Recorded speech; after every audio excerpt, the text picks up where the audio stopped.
Welcome to Advent of Tessellations 2025. My name is Madonna Yoder, and you're joining hundreds of folders around the world on this 25-day journey into the infinite world of repeating patterns folded from a single sheet of paper. You'll discover many different twists in this challenge, building up to advanced patterns with flagstone motifs of trapezoid twists.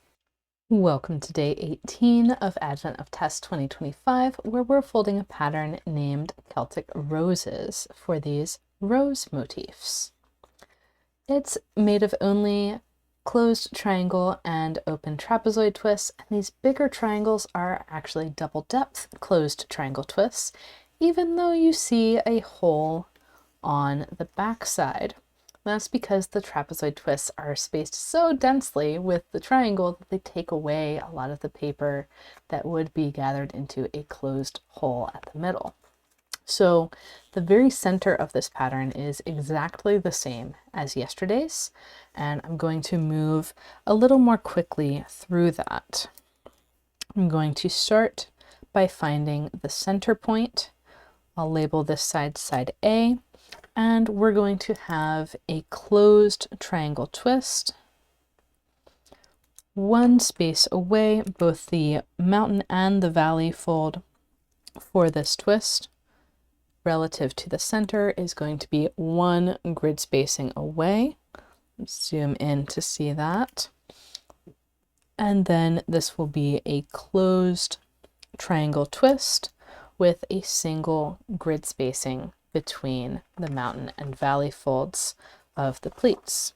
So if you're doing this without marking on the paper, then your mountain will come down one space from the corner with the valley further out.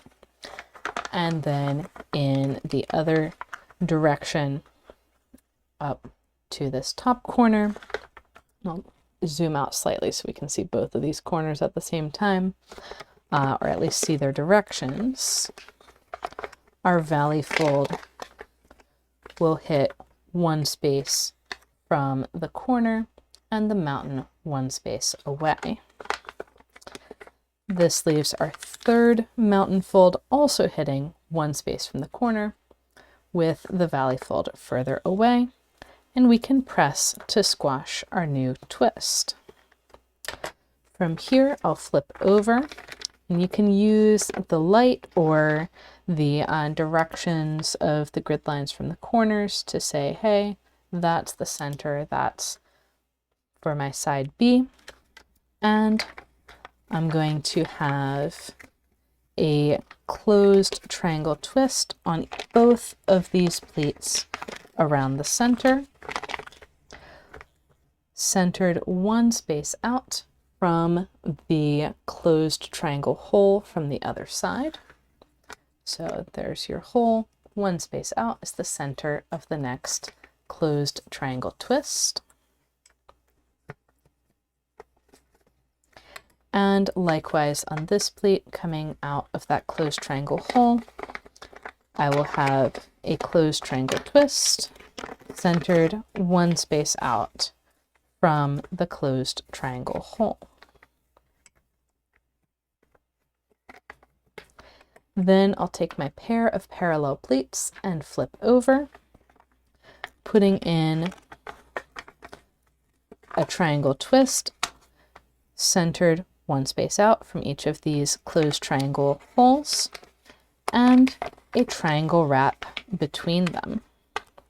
And by the way, if you would like a slower explanation for these steps, check out day 17, which has exactly these same steps, done a lot slower and with more pointers on exactly what's going on. So we've got, oh, and by the way, if you haven't been folding along with the series, these are done on 24 division grids, and you can find instructions on that grid when you sign up at training.gatheringfolds.com/advent. So that triangle wrap that we put in, I'll flip over and fold a closed triangle twist. Now this time around, we already know that the spacing for our trapezoid twists is going to be dense relative to the triangle on the other side. The pleat coming out from the triangle on the other side is going to be the middle of our 3 single depth pleats. And we're going to want to have compound wraps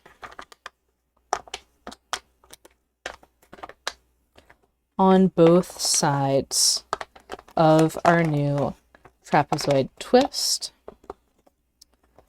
So with this mountain fold coming from the triangle on the other side being the middle of the 3 single depth pleats, I'm going to have this dent spacing for the single depth pleat on one side, and then the pleat on the other side. See where the mountain folds intersect. One space further along the middle single depth pleat mountain fold is where the other mountain fold will hit. And by the way, this mountain of the middle single depth pleat will continue to be the mountain of the double depth pleat. And I will put in a compound wrap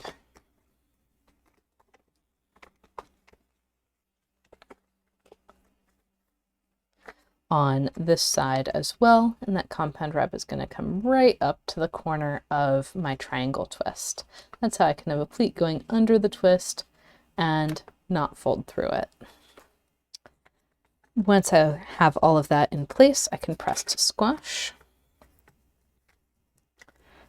And then I'll grab the compound wrap down below and flip over and repeat the process, opening up the compound wrap. This is a good opportunity to take that mountain fold coming from the triangle down below or on the other side of the paper and continue that straight through because we'll need it for the double depth pleat. And then I'll put in the compound wrap above.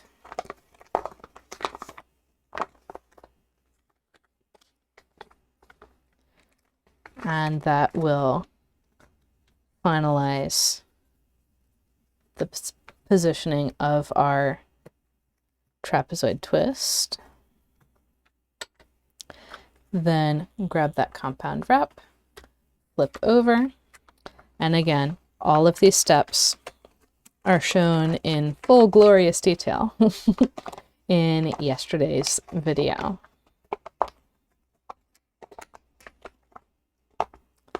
And we're putting in the compound wrap under the next triangle twist, finding our new trapezoid twist.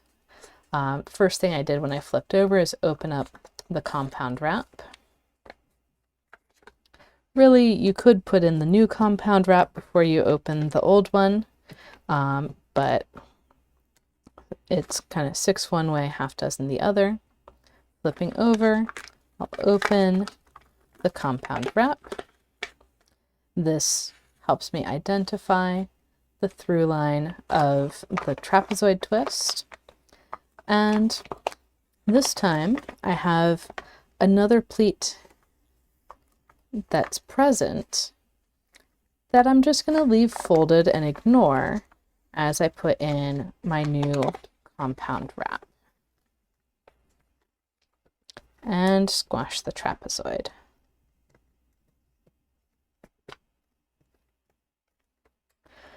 Flipping over, I want to put in my new trapezoid twist, but I see something different going on here. I don't see a pleat coming straight out from, well, it would be going this direction from that triangle twist corner. Instead, my new valley fold hits the pleat at 120 degrees, which is the condition for a triangle wrap instead of a compound wrap. So I'm opening up the old compound wrap and I'm going to pop this mountain down so the valley can pass through and create a triangle wrap on top of this existing compound wrap. This will make an accordion pleat, And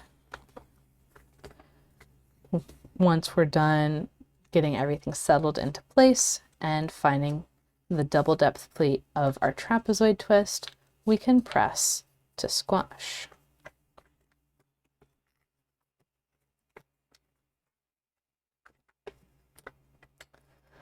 Flipping the paper over once again, I can open up these two wraps and pop that corner up that was dimpled under, and I'm following the grid line of the mountain coming from the triangle on the back.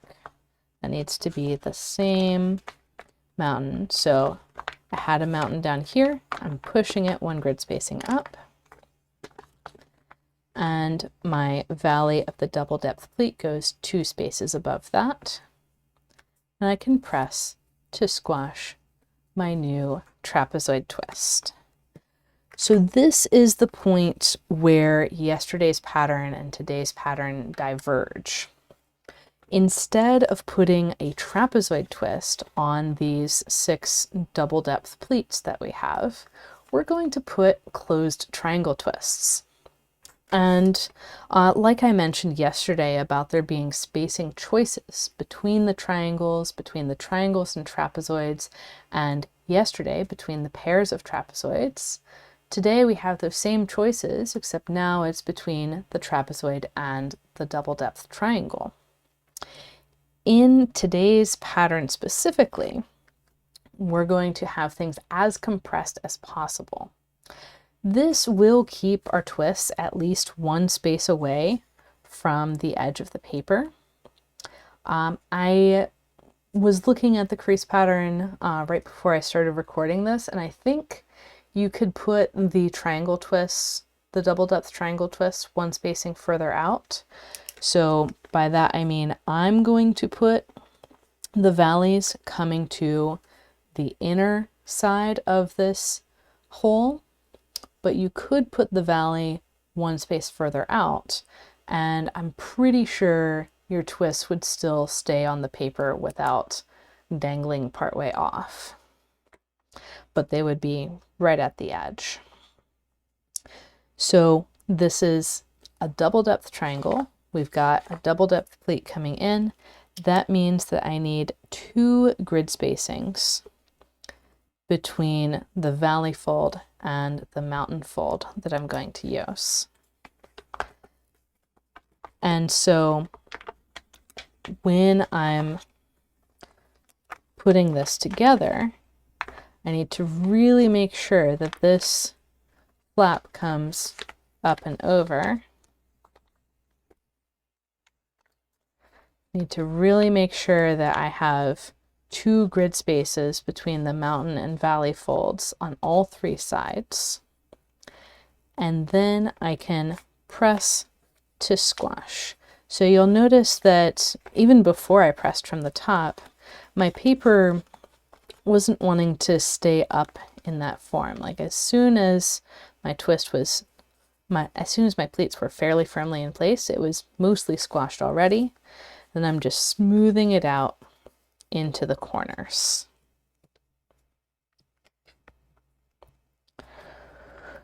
From here, I'm going to go this way around, starting with this pleat of the triangle, mostly because in this set of parallel pleats, this one is, if I line them up, I hit a twist sooner on this one than I do on this one up above.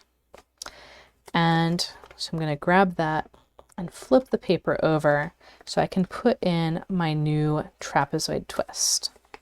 So this is my double depth pleat from that triangle. I'm going to have the valley hit right where this pleat comes out from under the previous trapezoid, setting up my new twist. So the mountain of the double depth pleat becomes the mountain of the middle single depth pleat. We saw this mountain of another single depth pleat hit and one space out from where that mountain hits is where our third single depth pleat will hit. And notice that we have this folded pleat in here. We could do something to wrap it maybe a little bit if we want. It is a double depth pleat though, so less likely to be successful,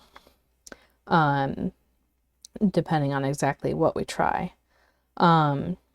So we'll have the valley of this middle single depth pleat laying right along that folded mountain.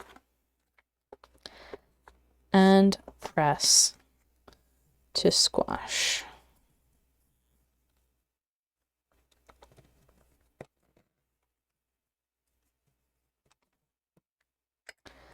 Okay, we're going to continue working this way into the pleat overlap. And I'm going to take a look and see, okay, what can be done here. In particular, I'm looking at what I've folded before, seeing, okay, how wild would it be to fold the next trapezoid twist first versus the next triangle. I think the next trapezoid is going to be the way to go. So I'm going to flip my paper over, and I'm seeing, let's see, so I've got my side A, got this, got that. My next trapezoid is going to be here-ish, and that could make a pretty wild triangle wrap. I do know that these triangles are positions of symmetry, and therefore this fold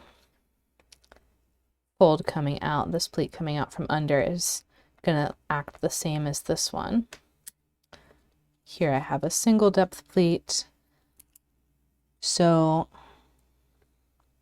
all right, we're going to experiment. We're going to see. And I'm going to open up the double depth pleat and see if I have enough room to do what I want to do with the trapezoid twist and also get a triangle wrap in here. And the answer is no. No, I do not have enough space for that.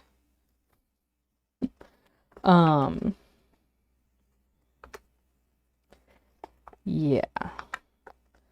Okay, I would need, yeah, triangles in there, and yeah, that triangle is not going to wrap nicely. Okay, good to know. So I tested it, and now I've put it back, and I'm going to flip back to this side. I'm going to put it back the right order, because this is how we had it when we were over here.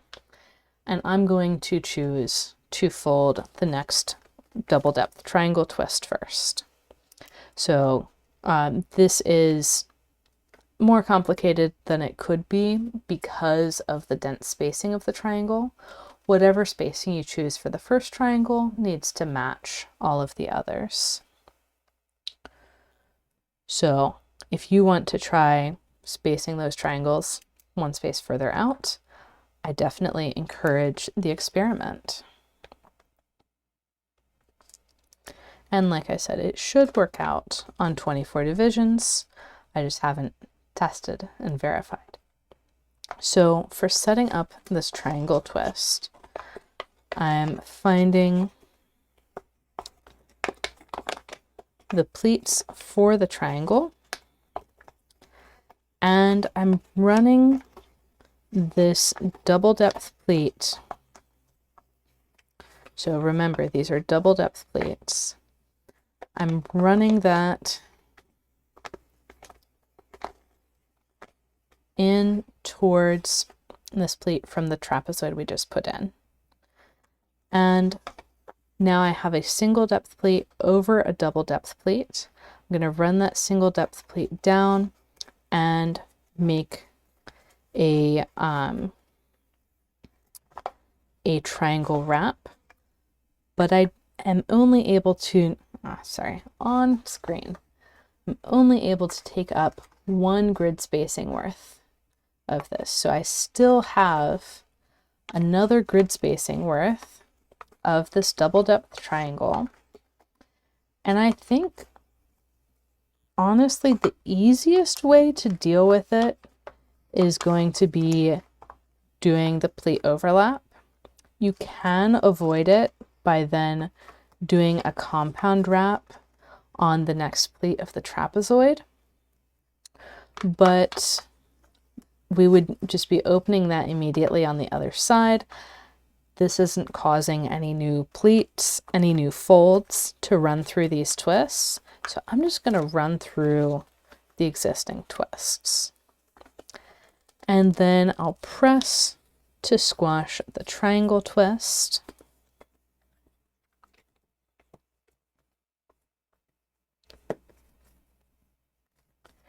And by the way, if you do want to see the full crease patterns with different spacing options, the full crease pattern for Celtic Roses and for another option with more space between the triangle and trapezoid and more space between the trapezoid and double depth triangle, these options are both in the Advent of Tess 2025 ebook, so you can see what that looks like.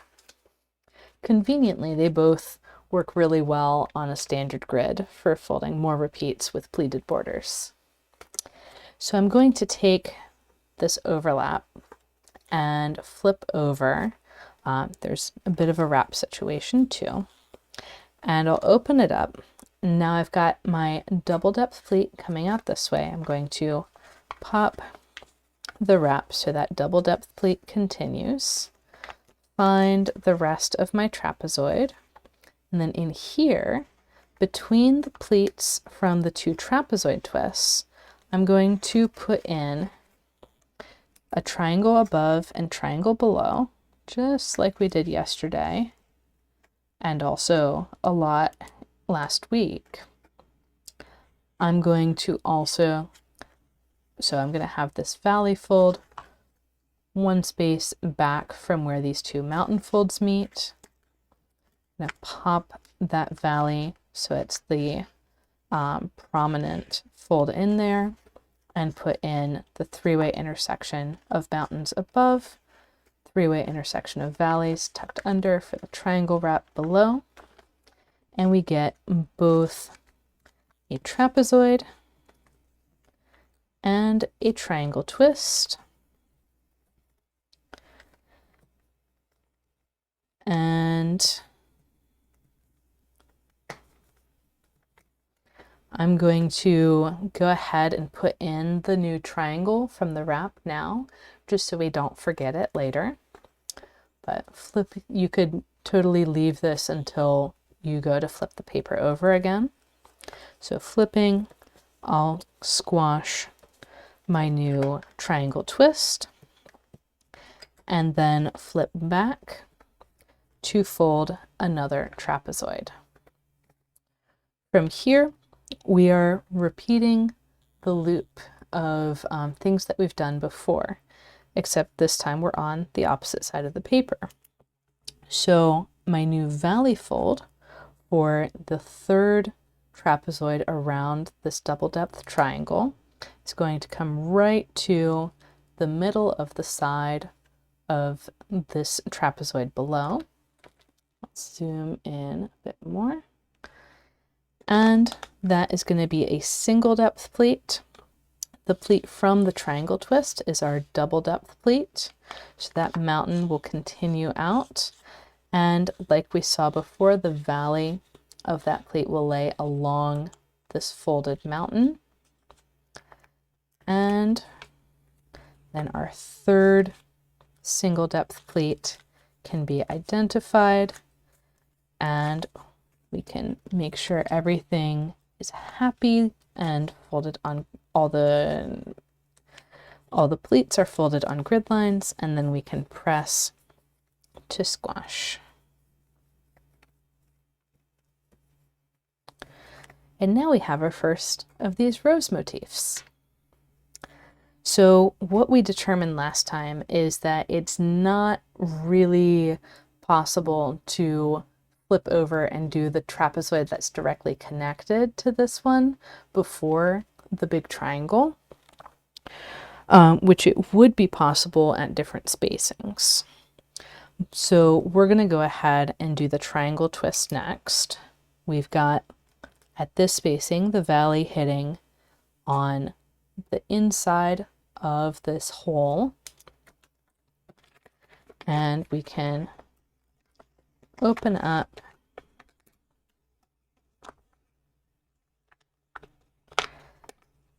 and I'm choosing to instantiate, or I'm choosing to make this single depth pleat go in place before I finish setting up the double depth pleat. And really, so what we saw on the other side, or rather what I did last time, is do a triangle wrap with the single depth pleat over the double depth pleat. Really what I'm noticing is that, like, yes, you can wrap your way out of this fold going through an existing twist, or two or three. But you could also simply fold everything down into that double depth pleat. And since the twists that we're using have all of their inner grid lines aligned with the external grid lines, we don't actually cause any new folds. So this would be a slightly easier way, if you're struggling with those wraps, to get this double depth triangle twist into place. Then we're going to flip over and open up that overlap, and we've got our double depth pleat. So the mountain of the double depth pleat coming over, and we've got our single depth pleats. I went ahead and stopped the mountain of the double depth pleat as it comes through as the mountain of the middle single depth pleat, because I already know that I'm going to need these two triangles, because I saw that that's what happened the last time around. Okay, so with that in place, and here I'm reaching under this double depth pleat to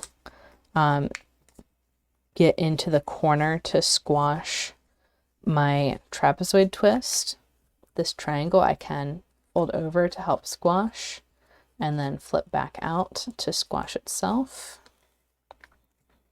And that move of reaching under a double depth pleat to squash a trapezoid, that is gonna come back later on in Advent of Tess.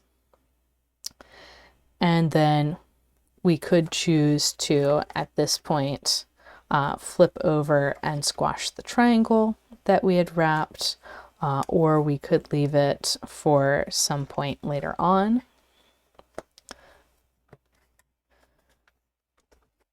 Flipping back, we can continue in the same way. So I'm finishing a cluster of 3 trapezoids around the double depth triangle twist. I've got my single depth valley going to the middle of the long edge of the next trapezoid over.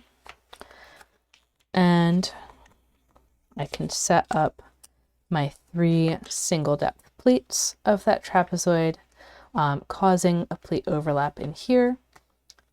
Lots of layers that we're folding on top of for this guy.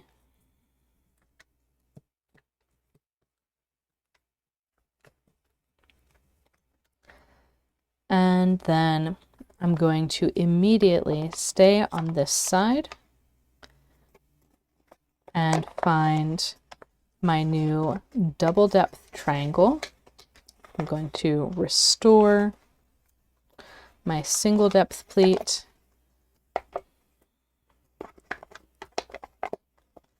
and there's 3 levels of wraps that I could be doing in this interaction. Level 1 is no wraps. Just run the double depth pleat through the existing twists.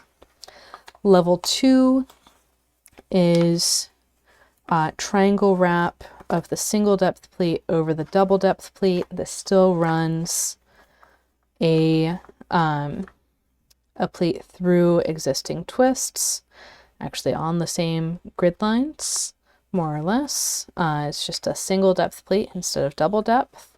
And option 3 is do that triangle wrap with the first single depth pleat and compound wrap with the second, and that avoids it basically pushes our double depth pleat all the way out here and avoids any pleats going through existing twists. So that's what the wraps are good for, avoiding pleats going places you don't want them to go. And then flipping over, I can pop out and locate my next trapezoid twist, making sure to restore the pleats from my trapezoid on the other side as needed, and put in the triangle above and triangle below. Then squash my trapezoid and my triangle on this side.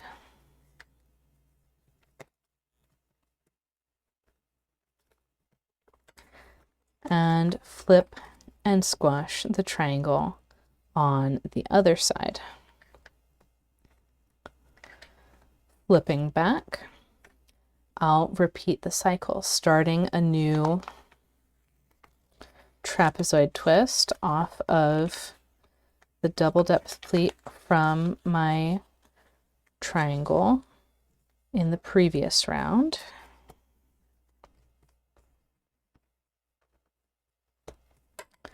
Then putting in a new double depth triangle twist. Again, putting in the single depth pleat, basically more or less reordering the overlap that I had caused before. And you would have an option to reorder that overlap before folding the trapezoid twist. Just another option in the many ways of folding tessellations. I'm going to opt for the pleat overlap for my triangle twist because that is feeling easier than doing and undoing wraps. Then I'll flip over, open up, and find my next trapezoid and the triangle above and triangle below.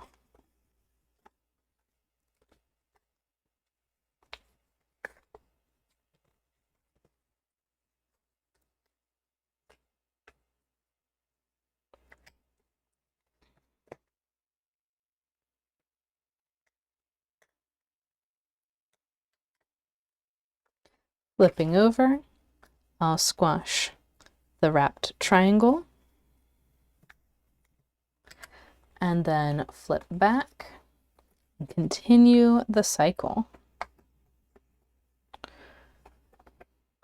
This could get really interesting depending on exactly how things turn out, because we have the extra double depth pleat coming in from that first double depth triangle that we put in.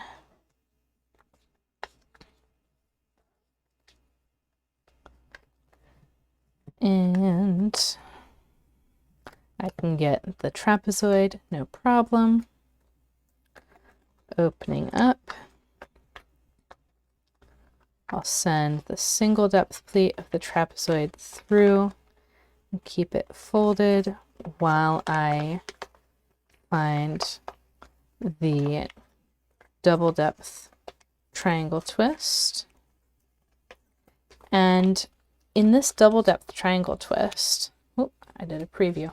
I have a pleat running over the corner, but I don't need to keep that pleat tied close. I can let it slide off. And so I can still squash my triangle twist.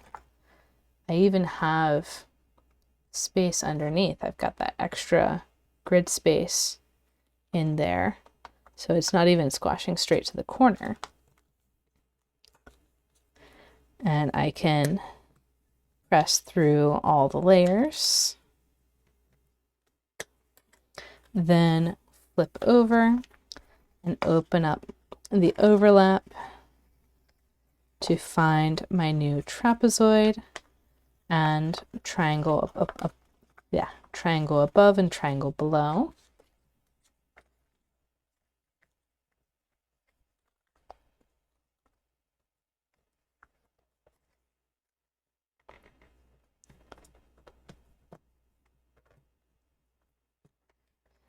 Then flip over, squash that triangle that was wrapped. I'm going to rearrange this pleat so my trapezoid twist is showing. And in this pattern, you can always rearrange the pleats so the twists show on top. Emphasis in this pattern. And then let's see.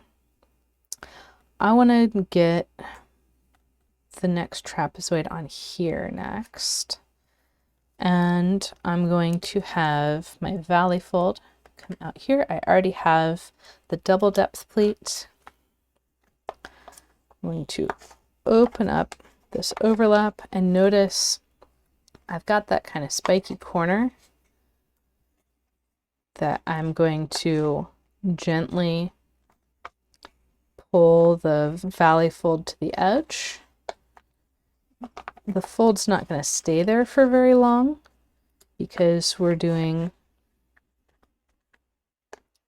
a wrap under here. We're, yes, opening this up. Okay, this will be very familiar from yesterday. So I found all of the pleats for my new trapezoid twist, and now I need to figure out how I'm going to resolve things around it to get them to lay flat. So I have this double depth pleat incoming, and I have the single depth pleat crossing over. I'll do a triangle wrap over that, but then there's still a single depth pleat worth of contraction coming into my twist. That's where I'll do a compound wrap with the next pleat. So instead of that mountain heading out this way, it's going to divert in the other direction, and we get kind of a Mura-Ori compression sequence. And by the way, if you're not familiar with the Mura-Ori corrugation, that is, got it over to the side here, that is a very flexible corrugation that a lot of these wraps are based on. So most of the wraps that I use subsets of the crease pattern of the Mura-Ori corrugation. And when that compound wrap is in place, that is going to make this pleat double depth because the valley was originally here and we added another single depth pleat to it, making it double depth. And again, if you want a bit more context on this move, we did do it quite a bit in yesterday's pattern.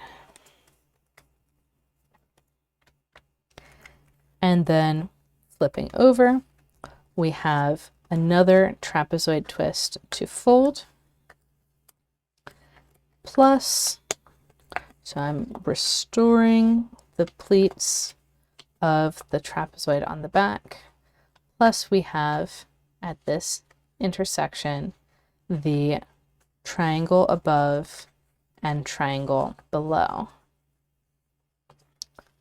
So we can get all of those twists in place and press to squash first the trapezoid and then the triangle. Make sure that's staying on a grid line. And we have one more twist to squash the triangle that was wrapped. And I'll go around and check, making sure the corners of twists are layered on top. I'll check that on both sides. Good to go. So this is Celtic Roses. It's a quite challenging pattern, but I'd say well worth it. And let's take a look real quick at the backlighting. So we've got these groups of triangles in the middle. We've got the 3 trapezoids around them. You could think of this pattern as those chunks then repeating again. So this triangle twist is exactly the same as this triangle. Not that one, because it's not on the top edge of a trapezoid. It's over to the side. And you could also think of this pattern as these rose motifs that happen to have groups of triangles between them and some triangles that we also see on the other side. So there's a lot of cool backlighting, a lot of places both inside and outside of twists in this pattern where there's a single layer of paper surrounded by areas where there's lots of layers of paper. And that's one of the cool things when you do see this pattern with more repeats. You can pick up like, oh, actually, this is exactly, boom, that repeating bit. And with more space to make it a little easier, you get a different vibe. This is more of a windmill than a rose. And these guys show up more cleanly as something with 6 instead of something with 3 when you put more space between the triangles and the trapezoids. And as I mentioned earlier, both of these patterns are available in 64 division crease patterns in the Advent of Tess 2025 ebook, which can be found at gatheringfolds.com, origamiusa.org, or origamishop.com. So there's lots of things to continue working on with these patterns, whether you're using the same spacing or a different spacing. The sequence is pretty similar, and we are going to continue actually doing these crazy patterns with triangle and trapezoid twists with tomorrow's pattern that has more triangles in the middle and then The trapezoid twists don't have pleats that go to each other, but they form these flaxen motifs on both sides of the paper. It's kind of crazy, honestly, how wild you can get with just triangle and trapezoid twists. So that's all for today. Happy folding, and I'll see y'all in tomorrow's tutorial.